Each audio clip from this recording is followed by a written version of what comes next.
fantastic. The military, Megadeth. I mean, yeah, exactly. People get hyped to go to war listening to your music. So I guess that's our contribution. Wartime music. I'm not even kidding. At all. It's really impressive. People do they're out there, you know. Yeah. Oh yeah. On the front lines. Yeah.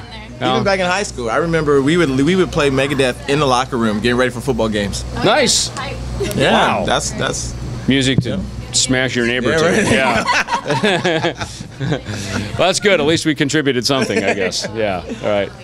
Right. And I was going to say the albums are just like a timeline of your life. Like, how many people can say that they have that as their history, their photo album, basically? It's pretty cool. I mean, I think there's only one way to not be able to do that, and that's quit. You know, so as long as you don't quit, you got at least a shot at, you know, making another album. And you know, it's one thing I've noticed is that the songs seem to stand the test of time, you know, as we're writing them. And I think good melodies and good riffs.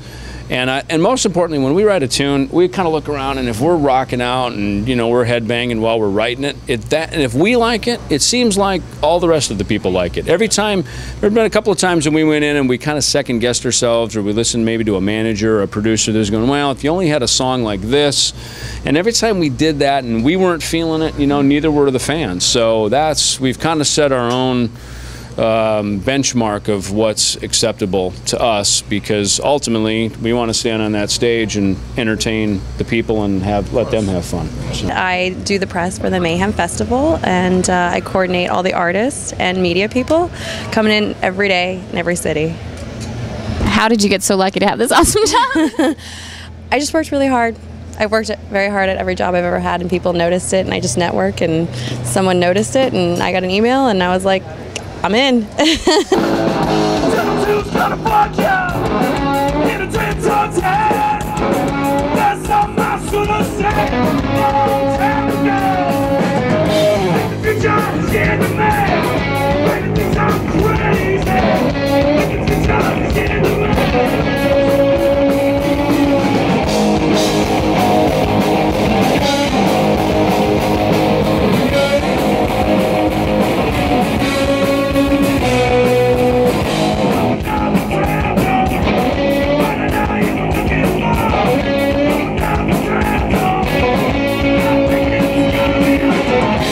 You guys have been around for a while now, so tell us a little bit about how your music has changed since you guys started. I mean, you're older, you know, sure some of the themes change, you know, maybe even some of your styles change a bit. We're just better players. I think we're better songwriters. You know, we're all kids when the band started, and we're no longer kids. You know what I mean? So I think we just got better as players and songwriters. I think that's the main thing. But I think that our roots are still the same. I think our sound hasn't really changed that much.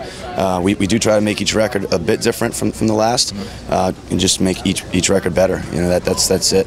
All right, perfect. You got anything else for Trevor? Yeah, I wanted to ask what changes, maybe like as far as adding different instruments you added to this album. Well, there's piano on this record. This is actually the third record we added piano to, because our bass player's slow.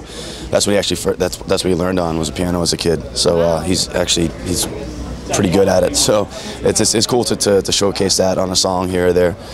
Besides that, the guys just play the guitars and the drums, and I sing, and that's about it. We're not really adding too much. We try to make the songs different and keep the fans listening, you know. Hey, we're here with Matt from Trivium. You might not recognize him. He just called his hair off for Locks of Love, which is really, really cool. I think that's awesome. Can you tell us a little bit about your latest album and Waves? Yeah, we spent probably about 3+ years working on it, including everything. About 3 years before the actual recording process, we had the idea of the record. We knew we wanted something that was completely cohesive through all the visuals and the audio, and everything was going to be one package. About 2 years before the recording process, we started the music. I think at one point we had about 40 songs or so that we eventually selected, the 16 for the special edition, the 13 for the standard. And about a year before the actual recording process, we started the art process. We had 5 visual artists on this record. We had 3 production team people, so there were 12 people in total working on this album. And then afterwards we did like a month-long promo trip. We're still doing promos, still doing touring for the record. So it's like an all-inclusive, almost like 3+ maybe 4 years of work for the record. Hey Dominic, the concert's not over, but you know what? We had a great time. We got one more band to go. We just heard Godsmack. Godsmack just did the shots actually for the 100 thing of Mayhem actually. drinking. 100. They all took a 100 shot. cup. What happened was. Right.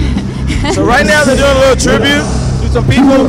They gave us some cake earlier. Well, we didn't get cake, but everybody in the front row got hit with cake. But it's been a great show. Megadeth was awesome. We just heard that drum battle. The drum battle that we were talking about earlier just happened. That was incredible. Like. So we're gonna say goodbye to you guys before the show ends.